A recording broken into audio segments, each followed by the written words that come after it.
इमरान खान ऐं संदसि पार्टी नेब तरमीमी बिल ते वोटिंग खां पासो कयो। छा वोटिंग में हिस्सो न वठंदड़ पार्टी अदालत में दावा दाख़िल करे सघे थी? को बि मेंबर ऐवान में ख़ाली छॾे सघे थो? छा पार्लियामेंट जा मामला अदालत में खणी अचण सां पार्लियामेंट कमज़ोर न थींदी? सुप्रीम कोर्ट नेब तरमीम केस में पीटीआई ऐं इमरान खान जे कंडक्ट ते सवाल उथारे छॾिया। जस्टिस मंसूर अली शाह रिमार्क सना त इस्तीफ़ा मंज़ूर न थियण जो मतिलबु रुकनीयत बरक़रार आहे।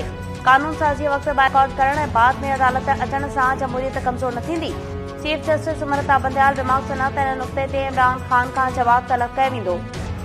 छा इन नुक़्ते ते अवामी मुफ़ाद जो केस न ॿुधूं त दरख़्वास्त गुज़ार जो कंडक्ट ठीक न हो? पार्लियामेंट जो बाइकॉट पीटीआई जी सियासी हिकमत अमली हुई। लाहौर हाई कोर्ट पंजाब में इलेक्शन जी तारीख़ ॾियण बाबति तहरीक इंसाफ़ जी दरख़्वास्त ते फ़ैसिलो महफ़ूज़ करे वरितो। अॼु ई ॿुधाइण जो इम्कान। जस्टिस जवाद हसन आईजी पंजाब खां पुछाणो कयो त अवां इलेक्शन कमीशन जी सिक्योरिटीअ बाबति छा चवंदा। आईजी जवाब ॾिनो त पंहिंजूं तजवीज़ूं इलेक्शन कमीशन खे ॾिनियूं आहिनि। जेको फ़ैसिलो इलेक्शन कमीशन कंदी उन खे क़बूल कंदासीं। Lahore high court election commission जे 43 तकनि ते नंढी चूंड रोकण जो हुकुम ॾेई छॾियो। पीटीआई जे 43 मेंबर्स जो इस्तीफ़ाउ मंज़ूर करण ख़िलाफ़ दरख़्वास्त ते 4 सिफ़रनि ते ॿधल उबूरी फ़ैसिलो जारी। अदालत चयो त इलेक्शन कमीशन ॼाणायल 43 ई तकनि ते इलेक्शन जो शेड्यूल जारी न करे 7 मार्च ताईं पीटीआई मेंबर्स खे डी नोटिफाई करण वारो नोटिफिकेशन मुअत्तल कयो वञे थो। अदालत दरख़्वास्त ॿुधणीअ लाइ मंज़ूर कंदे धुरियुनि खे बि नोटिस जारी करे छॾिया।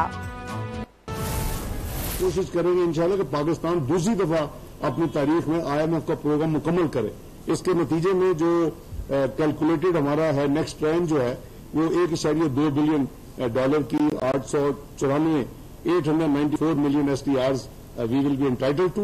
170 अरब के जो फिस्कल वेजेस हमें टैक्सेस लगाने होंगे और हमारी हत्तुल इम्कान यही कोशिश है कि कोई ऐसा टैक्स न लगे जो कि डायरेक्टली गरीब इनडायरेक्ट असर होता है लेकिन डायरेक्टली किसी भी आम कॉमन आदमी के ऊपर बोझ न बने। पेट्रोलियम डेवलपमेंट लेवी की जो कमिटमेंट है वो इस वक्त जो है करीबन पूरी हो चुकी है। जो 50 रुपए की डीजल पे थी उसमें 4 पूरे हो चुके हैं।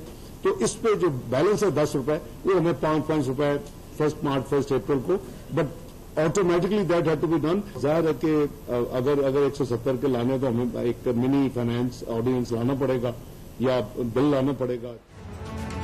IMF सां मुआहदे तहत 170 अरब रुपयनि जा नवां टैक्स लागू थींदा। नाड़े वारे वफ़ाक़ी वज़ीर साख्तार मिनी बजट आणण जो बि इशारो ॾेई छॾियो। इस्लामाबाद में प्रेस कॉन्फ्रेंस कंदे साख्तार चयो त इत्तेहादी हुकूमत इमरान सरकार जे दौर में थियल मुआहदे ते अमल करे रही आहे। कोशिश हूंदी त पाकिस्तान ॿियो भेरो IMF जो प्रोग्राम मुकमल करे। IMF पैकेज में 170 अरब रुपयनि जा नवां टैक्स लागू थींदा। कोशिश हूंदी त अहिड़ो टैक्स न लॻायो वञे जंहिंसां अवाम ते सिधी रीत बार पवे। IMF जो प्रोग्राम मुकमल थियण सां 1.2 अरब मिलंदा। गैस जे शोबे में गर्दिशी कर्ज़ ख़त्म करणा पवंदा। पेट्रोल ते वधीक लेवी टैक्स लागू न थींदी। डीज़ल ते रहियल 10% लेवी लॻाई वेंदी।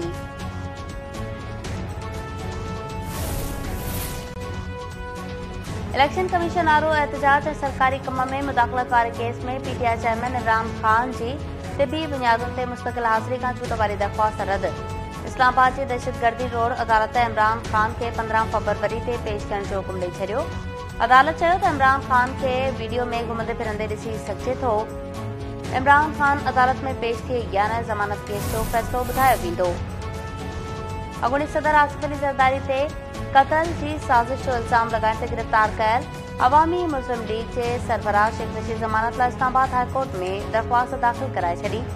शेख रशीद दरख़्वास्त में मौक़िफ़ इख़्तियार कयो त सियासी इंतकाम जो निशानो बनाइण लाइ मथसि केस दाख़िल कया विया। मुतासिर धुर न पर कंहिं ॿिए जे फ़रियाद ते केस दाख़िल कया विया। ज़मानती मुचलका जमा कराइण लाइ तयार आहियां। अदालत खे इस्तदा आहे त ज़मानत मंज़ूर कई वञे।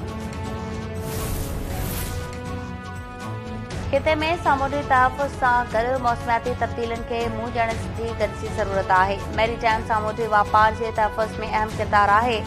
कराची में पॾई वज़ीर बिलावल भुट्टो ज़रदारी अमन मश्किल वारी तक़रीब खे ख़िताब कंदे चयो त पाकिस्तान 85% वापार समुंड ज़रिए कंदो आहे।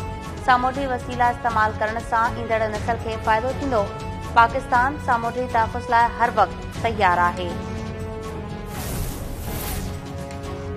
सिंध में प्राइवेट कर्ज़नि ते ब्याज ख़त्म करण जो बिल सिंध असेंबली में पेश। सूबाई वज़ीर सईद गनी बिल पेश कंदे चयो आहे त ब्याज खे कंट्रोल करण जी कोशिश कंदासीं। स्पीकर बिल कमेटीअ ॾांहुं उमाणे छॾियो। GDA MPA आरिफ मुस्तफ़ा जतोई कणक जे अघ में नोटिफिकेशन जारी न थियण बाबति ध्यान छिकायो नोटिस पेश कंदे चयो त सिंध हुकूमत कणक जे सरकारी अघ जो अञा ताईं नोटिफिकेशन जारी करण में नाकाम थी रही आहे। कणक जो ख़रीद करण आबादकारनि खे 5000 ॾियण जो ऐलान थियो, पर अञा ताईं पैसा नाहिनि मिलिया। सूबाई वज़ीर सईद गनी जवाब ॾींदे चयो त सूबे में कणक जो सरकारी अघु 4000 रुपया मण करण जो नोटिफिकेशन जारी थियो आहे। 1.4 मिलियन मैट्रिक टन ख़रीदारीअ जो टारगेट आहे। क्यामाड़ी जे अली अहमद ॻोठ में मुबैना ज़हरीली गैस पकड़जण सबबि माण्हुनि जे फौत थियण वारे वाक़े में DC ऐं DIG जे सिंध जे बयान में तज़ाद आहे। सिंध हाई कोर्ट गुज़िरियल ॾींहं वारी ॿुधणीअ जो लिखत में हुकुम जारी करे छॾियो। अदालत चयो त सिंध पुलिस पाण कार्रवाई छो न कई, सरकार जे फरियाद ते केस दाख़िल छो न थियो। DC मूजिब शहरी खादिम हुसैन जे घर भातियुनि खां अलावा को बि फौत नाहे थियो। IG पुलिस वाक़े जी शफ़ाफ़ जांच कराए रियासत जी फरियाद ते केस दाख़िल करे। कराची जी anti corruption court Nasla tower में गैर कानूनी तौर तामीर जी इजाज़त ॾियण वारे केस में सिंध बिल्डिंग कंट्रोल अथॉरिटीअ जे अॻूणे डायरेक्टर मंसूर कादिर काका समेत 6 जवाबदारनि खे इश्तिहारी करार ॾेई छॾियो। इश्तिहारी करार ॾिनल ॾोहारियुनि में खैर मोहम्मद असलम ऐं इरफान शामिल। जांच ऑफिसर अदालत खे आगाह कयो त मंसूर काका जे नाले ते का बि मिल्कियत नाहे।